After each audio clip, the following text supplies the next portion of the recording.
Serial Delhi तो है कि आने वाली इसमें आप देखेंगे कि जब मोहित का बाप देखता है कि मोहित ने भरे मजमे में सबरीना का हाथ थाम लिया है तो वो मोहित से कहता है कि मोहित मुझे बहुत ही ज़्यादा खुशी हुई है और फ़ख्र है कि तुम मेरे बेटे हो। सुनते साथ ही मोहित कहता है कि और आज मुझे बहुत ही ज़्यादा शिद्दत से पछतावा भी हो रहा है कि मैंने सबरीना के साथ बहुत ही ज़्यादा गलत किया है और उसके साथ बहुत सारी नाइंसाफ़ियाँ की हैं। तो सुनते साथ ही मोहित का बाप कहता है कि सब कुछ भुलाकर अब तुम अपनी ज़िंदगी में सबरीना के साथ आगे बढ़ जाओ। ये सुनते साथ ही मोहित कहता है कि हाँ यही करूँगा और अब मैं आपको ये भी कहने वाला था कि आप हमारे हनीमून का सारा अरेंजमेंट करवा लें ताकि अबीरा भी जेलस हो जाए। ये सुनते साथ ही मोहित का बाप हंसा और कहता है कि हाँ हाँ क्यों नहीं बेटा, मैंने तुम्हारे कहने से पहले ही सब कुछ कर लिया था, अब वक्त सिर्फ और सिर्फ अबीरा को नीचा दिखाने का है। दूसरे सीन में आप देखेंगे कि हारून की माँ जब आती है मोहित की माँ के पास और आकर माफ़ी मांगती है तो उस पर मोहित की माँ कहती है कि बहन आपको यहाँ आकर माफ़ी मांगने की हरगिज़ ज़रूरत नहीं थी, अगर अबीरा को पता चला ना तो ऐसे ही आपके बेटे के साथ लड़ेगी और आपके बेटे की खुशियाँ ख़राब होंगी। सुनते साथ ही उनकी माँ कहती है कि ख़राब तो शायद मेरे बेटे की ज़िंदगी हो गई है क्योंकि उसने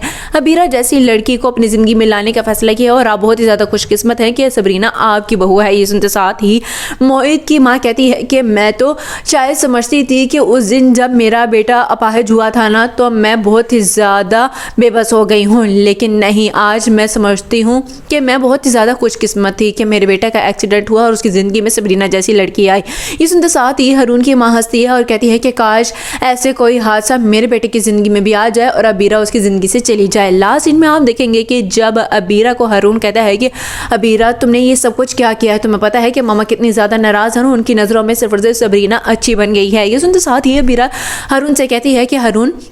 आज से ही तुम्हारी माँ मुझसे बदगुमान हो गई है तो बेहतर यही है कि तुम उन्हें अभी से ही अलग कर दो। ये सुनते साथ ही हारून कहता है कि अबीरा तुम्हारी बहुत बड़ी गलत फहमी है कि मैं अपनी माँ को अपनी ज़िंदगी से निकालूंगा। तो ये सुनते साथ ही अबीरा कहती है कि तुम जैसे लड़कों की तो यही कमज़ोरी है कि तुम अपनी माँ को नहीं छोड़ सकते हो।